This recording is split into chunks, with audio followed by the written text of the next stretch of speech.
Gondoskodász. Polvoda. Care. Proteger. Zaбота. رعاية. Prendre soin. Ter atenção. Sorge tragen. نعيش. Cuidar. أرجع. Curar.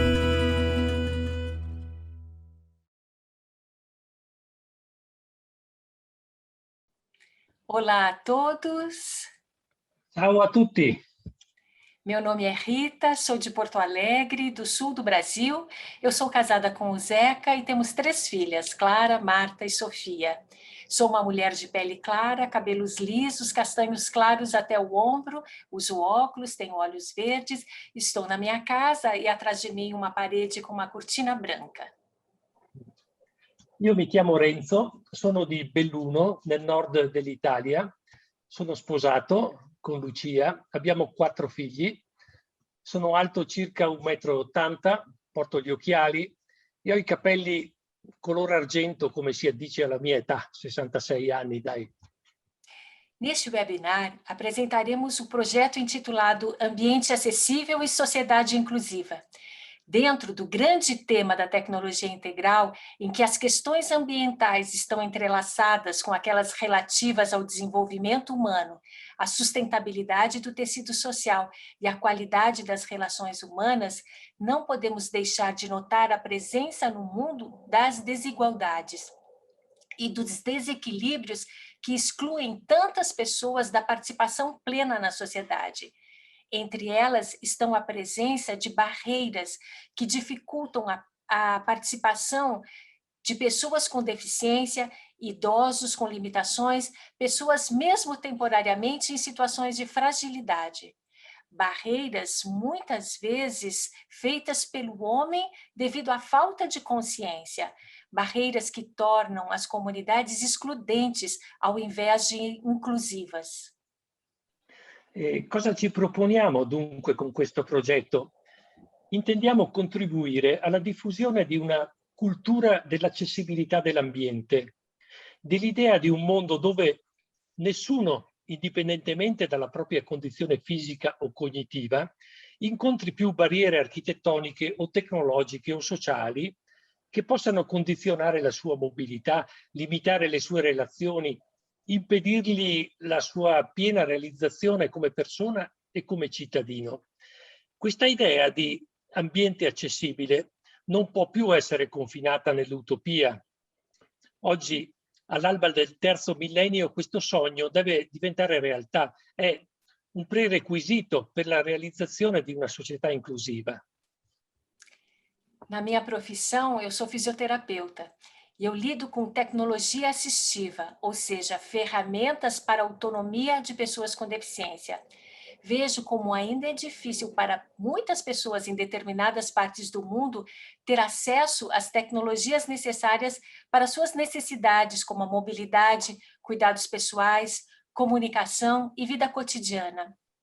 Também trabalho no mundo da escola e vejo como a falta de acessibilidade de tantos prédios escolares e a dificuldade de acesso a recursos específicos muitas vezes prejudica o direito à educação. Sì, è vero. Anch'io da ingegnere che si è sempre occupato di queste tecnologie, tocco con mano quanto esse possano risolvere tantissimi problemi pratici che una persona con disabilità incontra nella vita di ogni giorno. Ma quante volte tutto può essere vanificato da una barriera. Anche se ho una carrozzina elettronica super sofisticata, mi arresto davanti a una scalinata.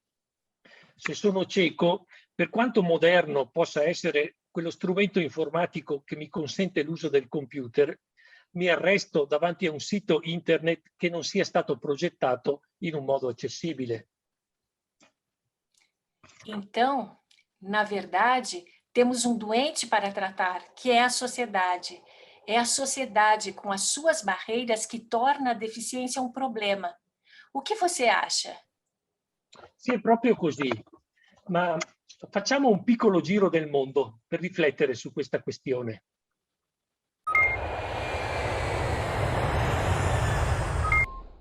Hi Renzo, I am Roselle Rubello from Mumbai, India. Though I am differently abled, I was loved and accepted by my family. At the age of 13, I underwent surgery for my legs, which unfortunately left my left leg partially non-functional, thus restricting my mobility even further. I lost my dad in 2018, but that did not deter me from pursuing my dreams in poetry as well as making handmade bracelets. And from your experience, I understand that it was very important for you to have a supporting family and a network of great friends. However, society still has a lot of barriers. And what is your message about that? Renzo, thank you for your question. I would like to answer with a short poem I recently wrote. By our actions and perspective we view, an inclusive society is in reach true. A stereotypical mindset needs change for an accessible environment in range. As citizens in the world, voices towards inclusiveness and accessibility for all should be heard. Thank you very much for your message. Thank you, Renzo. It has been a pleasure.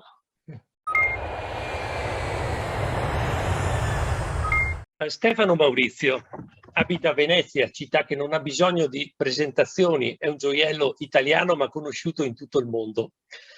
Tu sei architetto, ma dici intanto qualcosa di te. Sì, io sono Stefano e faccio l'architetto, ho 60 anni, ahimè, uso una carrozzina per spostarmi, ma forse il problema più grosso è un leggero sovrappeso che mi rende più difficile frequentare i cantieri e andare in barca a vela, che è una delle mie passioni, la mia passione più importante. Io ho fatto un incidente quando avevo 25 anni, quindi ero molto giovane, e poi ho continuato, avevo già iniziato a studiare architettura e ho continuato a studiare architettura con questa visione, con questa ottica di tentare di migliorare la qualità dell'ambiente urbano, di quello che si progetta generalmente. Ecco Stefano, nella tua esperienza di architetto, come si fa a progettare in modo accessibile?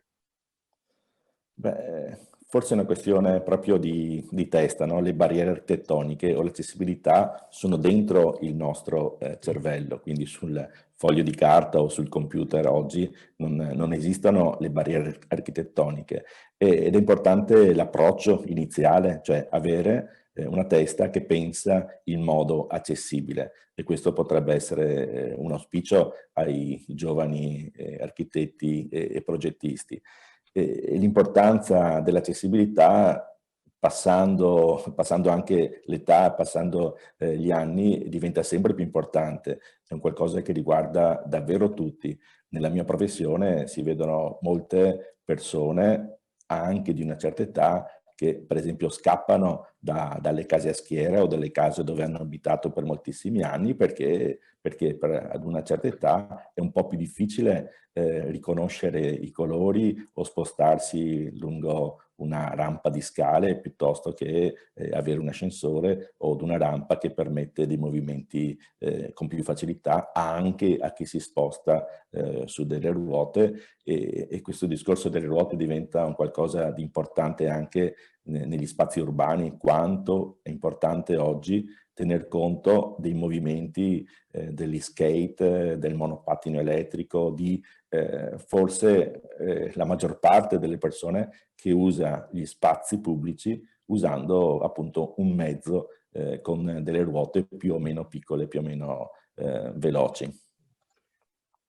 Mi inserisco un attimo perché mi sembra che tu stia dicendo una cosa veramente fondamentale, cioè che io ingegnere, tu architetto, io designer, noi abbiamo una grossa responsabilità perché possiamo creare inclusione o esclusione a seconda di come progettiamo uno spazio, un prodotto, uno strumento. Ecco. E mi viene in mente quel motto che spesso citiamo, no? Quando ci troviamo tra addetti ai lavori, che good design enables, bad design disables, cioè una buona progettazione rende abili, una cattiva progettazione rende disabili.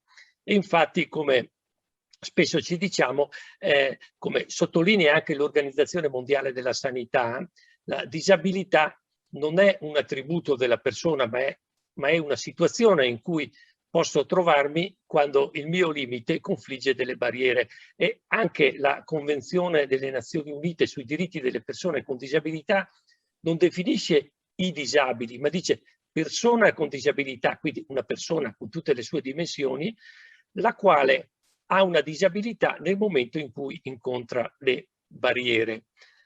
Ecco Stefano, che messaggio vorresti dare rispetto a questa responsabilità che abbiamo noi tecnici? Che messaggio soprattutto alle nuove generazioni e chi studia architettura, ingegneria e design? Beh, riprendere questi concetti fondamentali della Convenzione internazionale sui diritti delle persone con disabilità e l'altra convenzione sul funzionamento del corpo umano, che aggiunge l'aspetto proprio che la disabilità può essere aumentata o diminuita a seconda delle condizioni dell'ambiente circostante. E come si diceva prima, pensare, progettare qualsiasi cosa, dal cucchiaio alla città, parafrasando una mostra di architettura di qualche anno fa, è importante tener conto della maggior parte delle persone e sapere che si può migliorare, quindi facilitare la vita delle persone o renderla più difficile in ogni azione che ogni uomo può fare. In particolar modo noi progettisti, che a seconda di come ci immaginiamo l'ambiente, possiamo rendere più facile o più difficile la nostra vita, la vita dei nostri concittadini. Grazie Stefano per il tuo contributo. Grazie. È stato un piacere. Ciao a tutti, arrivederci.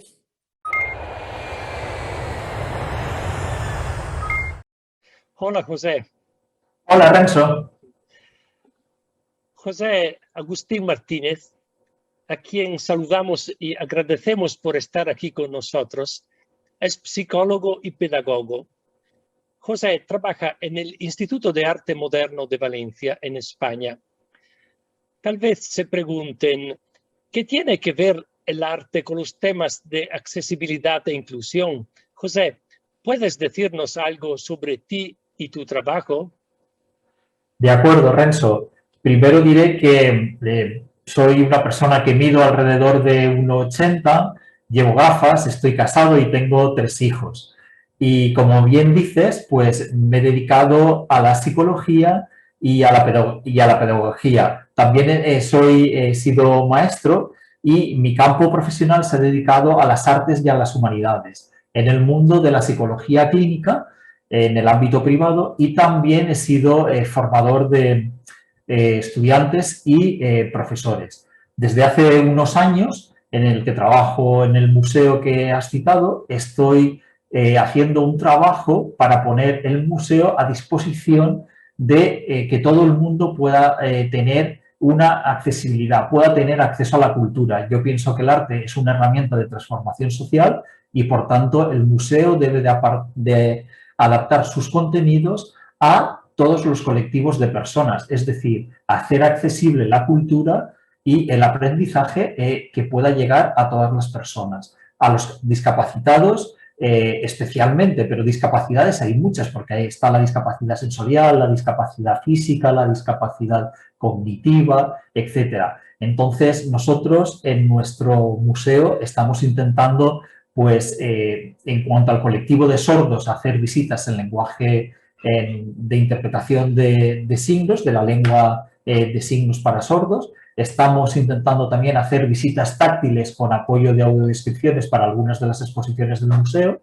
Estamos, por otro lado, también haciendo otro tipo de recorridos más autónomos también para personas ciegas.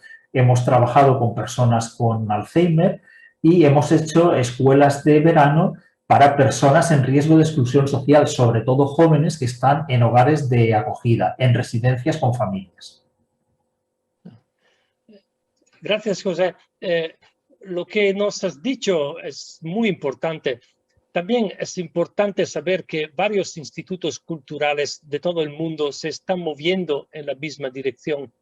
La cultura es patrimonio de la humanidad. No es aceptable que alguien sea excluido de ella. ¿Cuál es tu sueño? ¿Qué mensaje te gustaría dejarnos? Desde luego estoy contigo. La cultura debe ser accesible a todos los públicos. Yo creo que es un derecho universal de todas las personas. Cada colectivo de discapacitados tiene sus diferentes discapacidades y a todas ellas tenemos que atender desde el museo. Y tenemos que saber comunicar los contenidos que en el museo puedan ser adaptados y deban ser adaptados a todo tipo de colectivos. No me refiero solamente a las barreras arquitectónicas, que en nuestro museo estamos consiguiendo eliminarlas, sino que me refiero a los contenidos culturales. Deben de ser accesibles a todas las personas y hacer lo posible por adaptar a cada capacidad, dándoles las herramientas posibles para que ellos tengan ese acceso a la cultura y puedan disfrutarla al mismo nivel que el resto de las personas. Muchas gracias, José.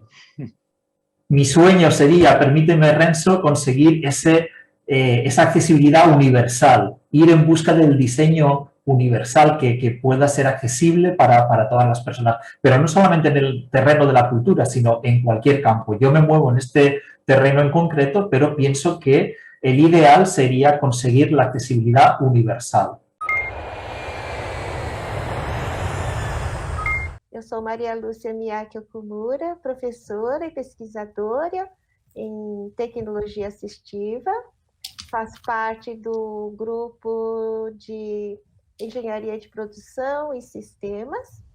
Em 2014, eu conheci a Jeane.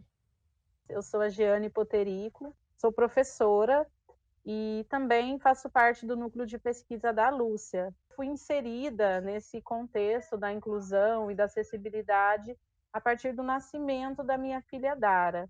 Foi uma surpresa muito grande quando eu recebi a minha filha com uma deficiência física, que é a genesia de mão.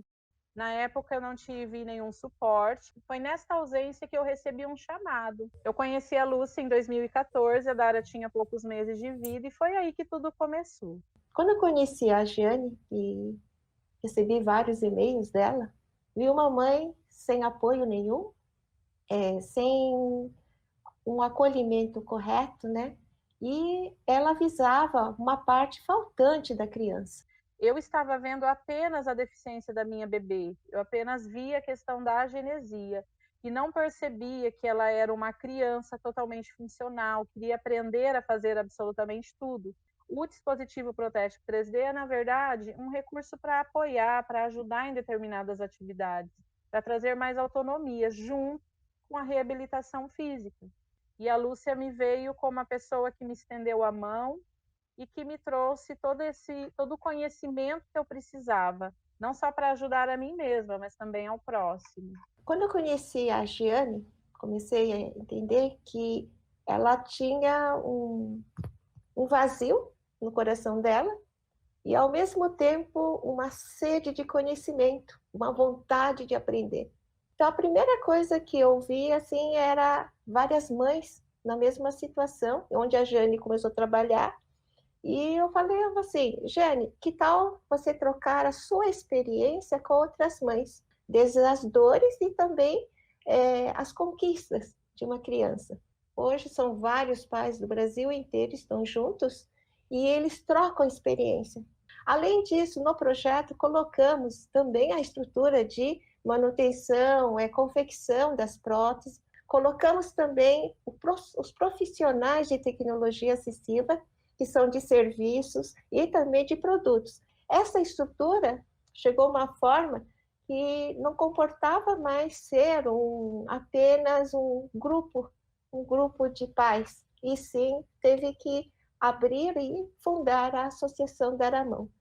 Que é uma entidade sem fins lucrativos, no formato de organização social, e que tem atuação nacional e internacional. Hoje são mais de 3.000 famílias assistidas diariamente. Nós identificamos as áreas que a família precisa desde a parte médica até a questão de inclusão escolar, educacional, a parte ali de atendimento mesmo, né, ou pelo teleatendimento ou pelo atendimento presencial.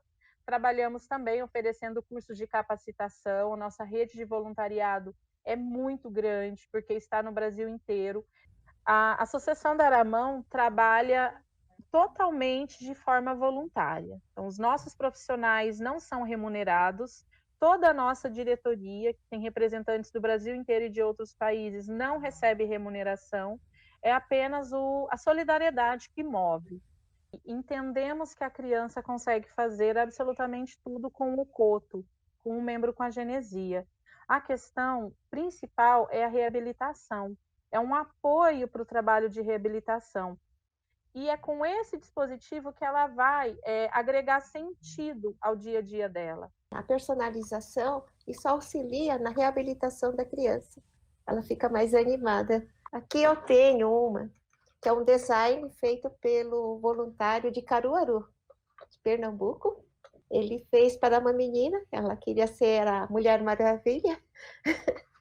O que eu realmente quero é conseguir que todas essas famílias que chegam até nós saiam da condição de dor para ir para a condição de ativismo, de luta pela causa da pessoa com deficiência. Para mim, como um propósito de vida, é conseguir chegar num parquinho e levar a minha filha para brincar, que ela possa brincar com outras crianças sem ter nenhum tipo de diferenciação, nenhuma atitude de estranheza. Isso pode ser gerado a partir desse amplo movimento de luta, de ativismo, não apenas de falar sobre inclusão, mas de agir nesse contexto de inclusão.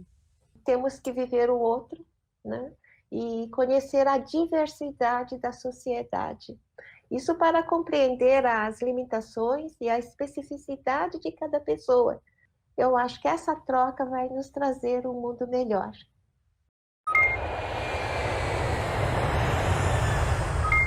Cynthia Key is a medical doctor. She is co-founder of Flowers, which is a school offering also care and rehabilitation services in Myanmar.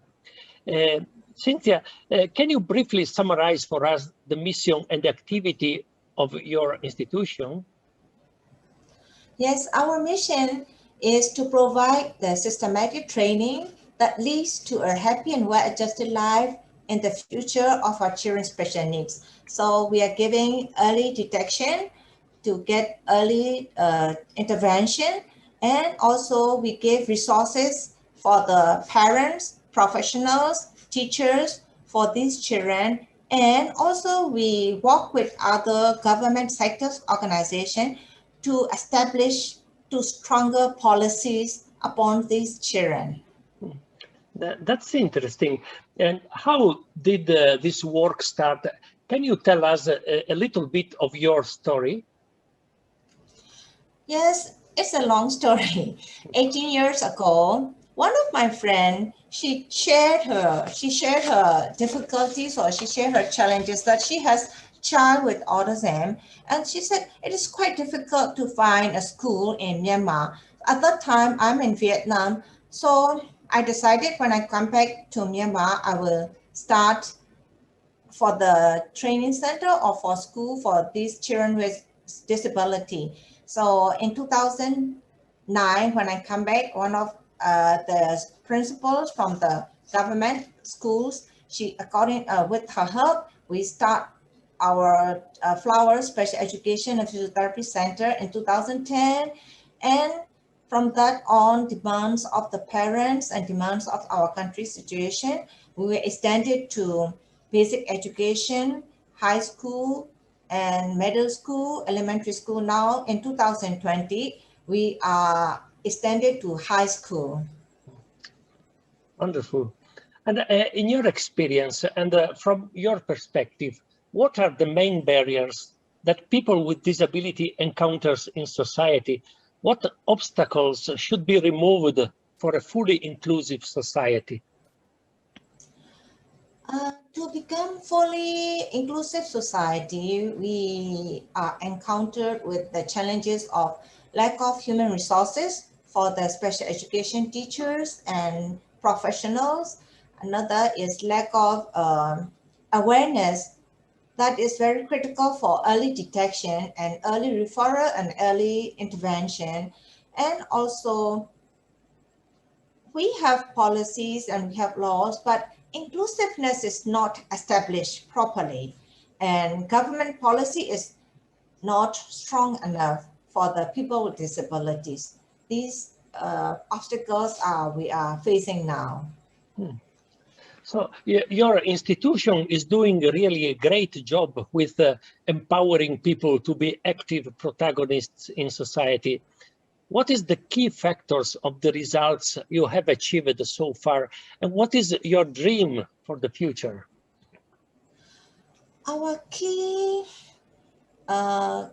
is we are start with the day with the concept of art of giving, regardless of race and religions. So we respect for every people, every children, every parents. So we have a very strong sense of family because of that one.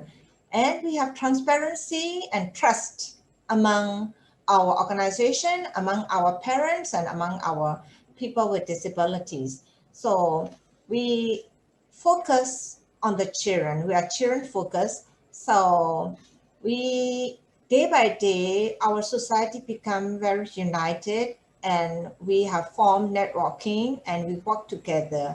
So my dream for our dream for the future is all the children will nurture in fully inclusive society, respect their identity, and has independent living for children with disability.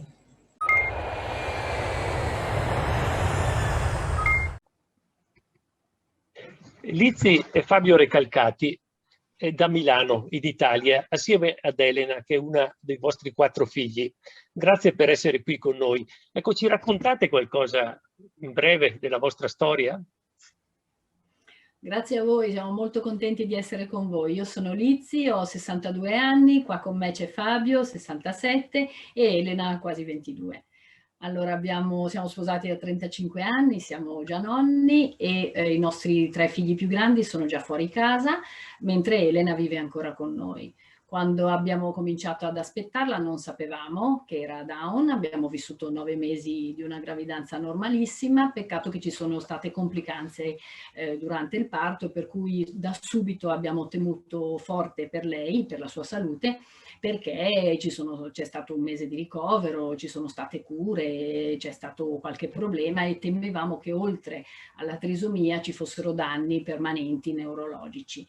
Invece lei ha superato brillantemente tutto e ha svolto anche le sue scuole, è arrivata fino alla maturità del liceo artistico e adesso si prepara a entrare nel mondo lavorativo. Però sicuramente questa sfida, questo scossone forte che è stata la disabilità entrata nella nostra famiglia, abbiamo potuto, come dire, far fronte grazie anche all'aiuto degli amici che avevamo intorno, delle famiglie che avevamo intorno e anche maturando nell'esperienza del movimento dei focolari.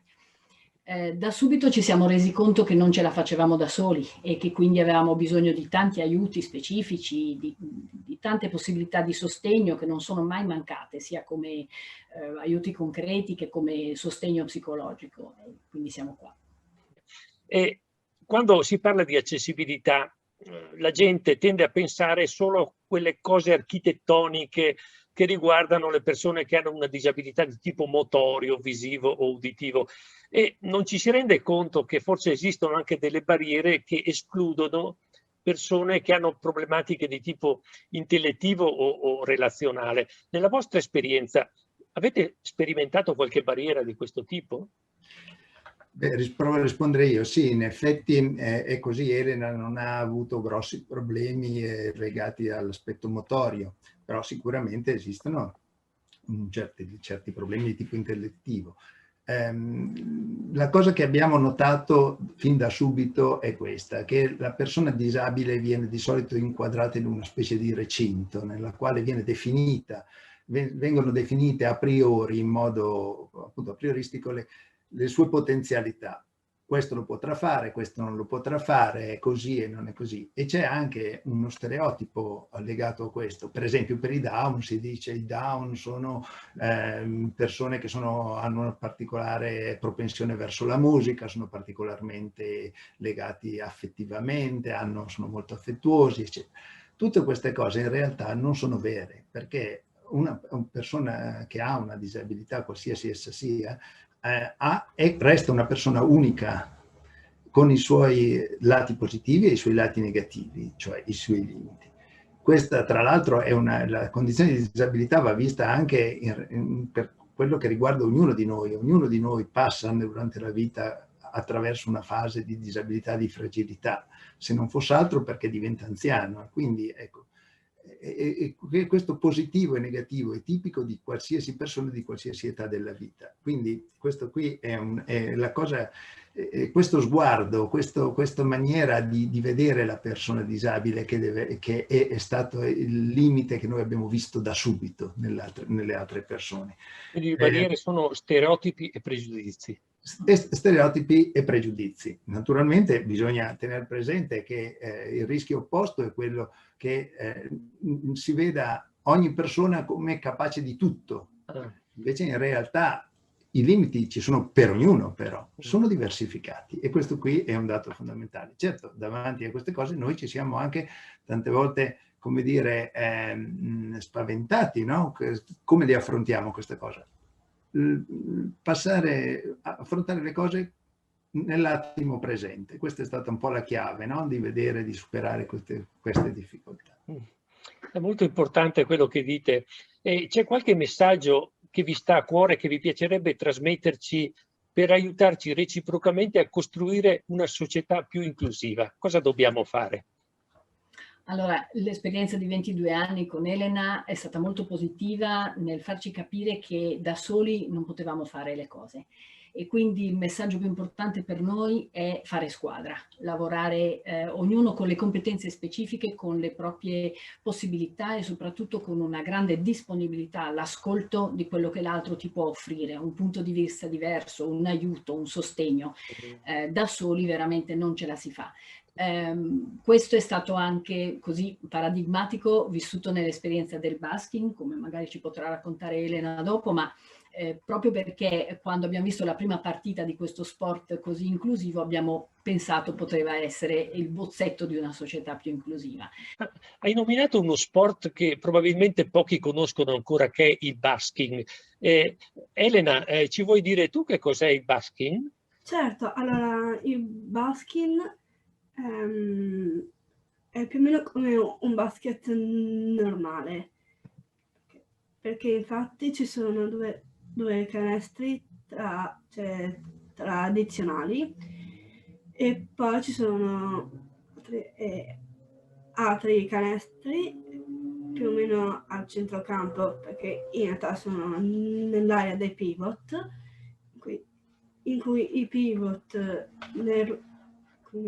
c'è nel ruolo 1 e nel ruolo 2 possono fare il canestro proprio dal canestro più alto.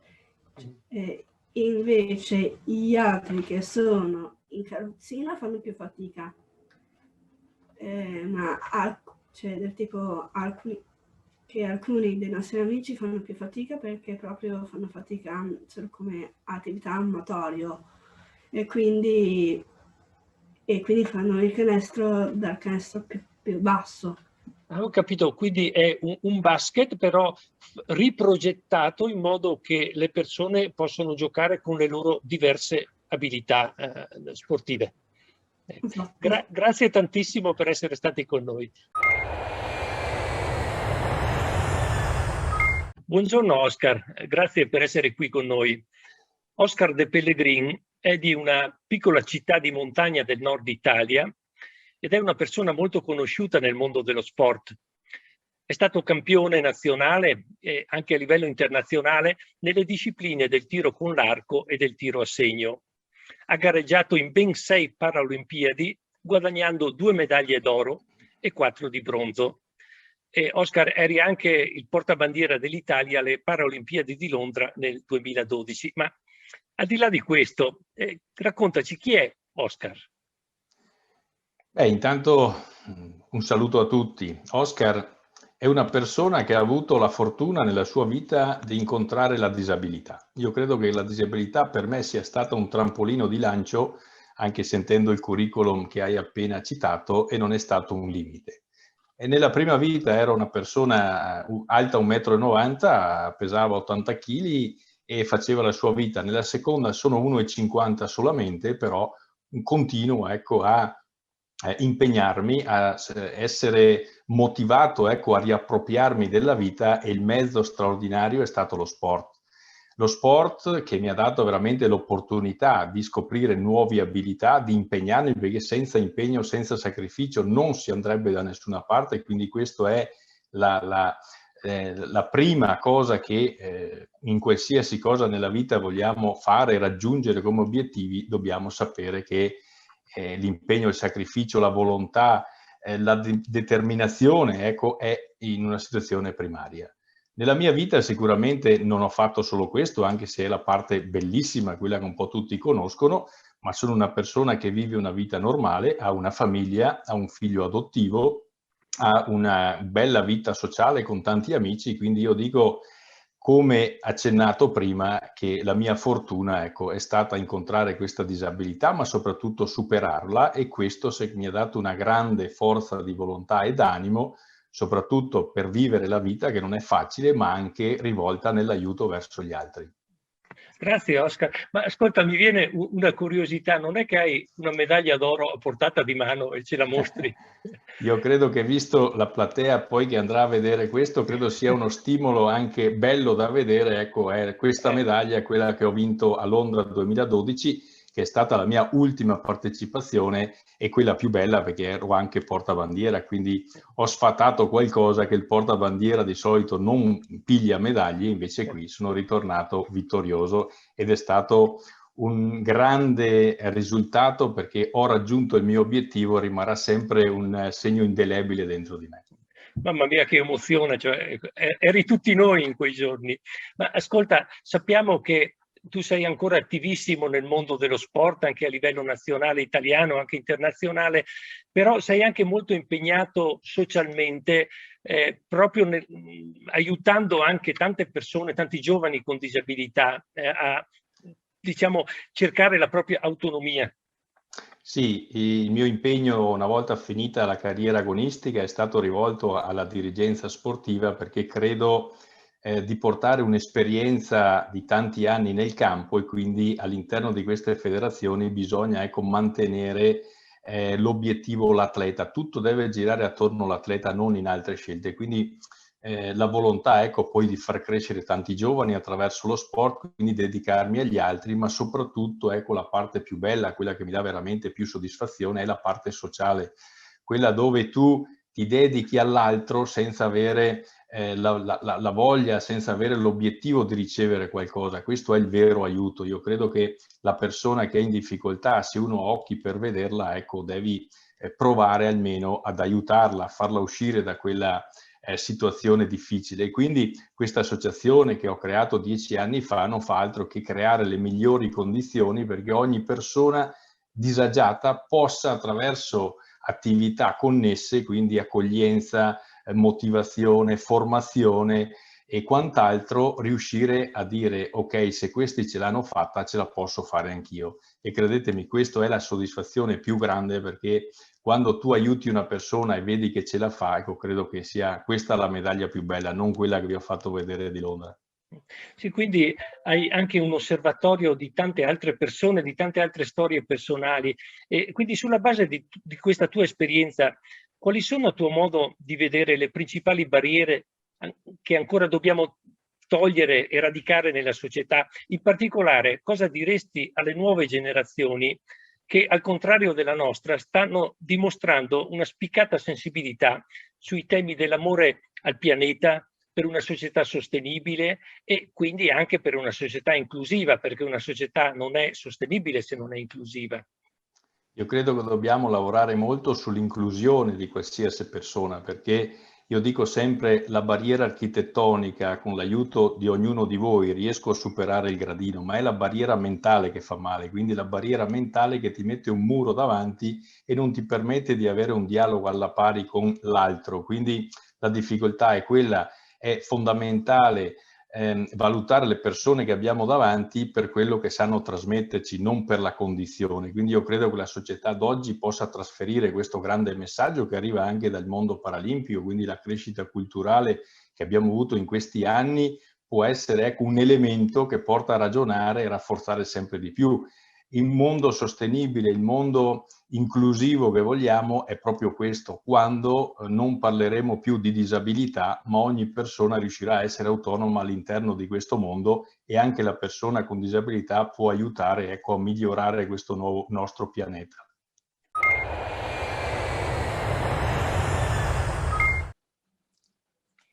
Quantas experiências, quantas histórias, tantas mais haveriam. No entanto, por razões de tempo, não podemos contar-lhes agora.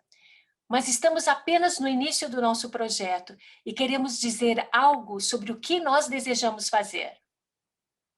Sì, sono tante le persone e le organizzazioni della società civile che in varie parti del pianeta stanno lavorando per un mondo più accessibile, più inclusivo. Il nostro progetto vuole unirsi a questo impegno corale portando un contributo ispirato alla cultura dell'unità, che è la dimensione fondativa del movimento dei focolari. Attingeremo alle tante esperienze concrete di vita e di impegno sociale di persone che vivono personalmente situazioni di disabilità o che ne sono a contatto ai più vari livelli, testimonianze di quanto l'esperienza vissuta del limite sia in grado di illuminare il pensiero e le azioni necessarie per far evolvere le nostre comunità in un modo veramente inclusivo. O projeto é dividido em 3 fases: aprendizagem, atuação e compartilhamento. Agora estamos na primeira fase, aprendendo.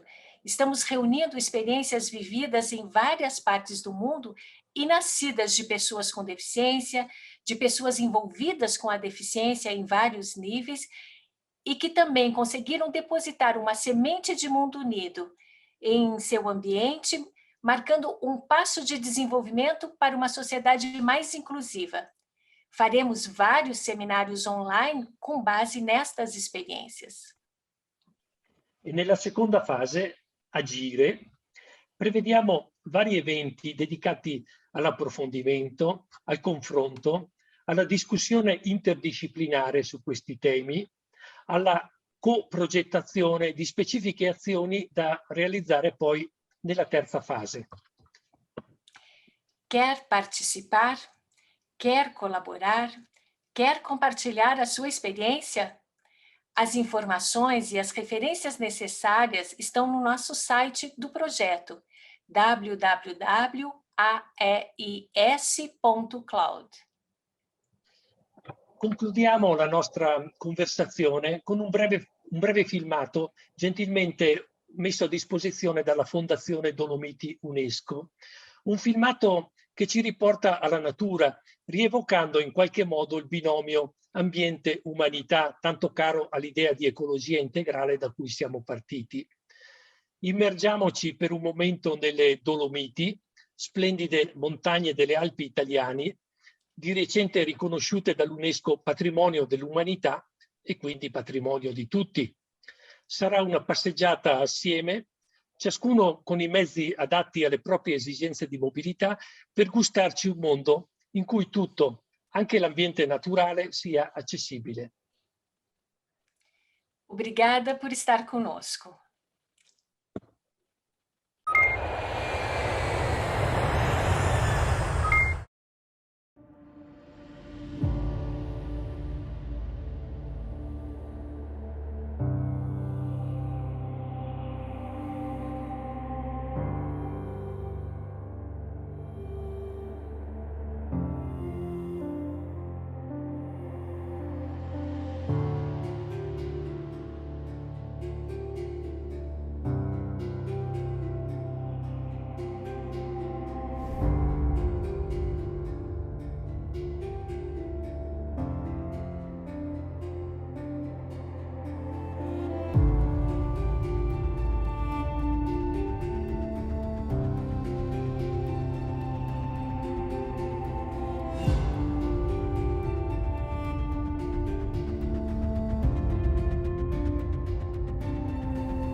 Gondoskodás.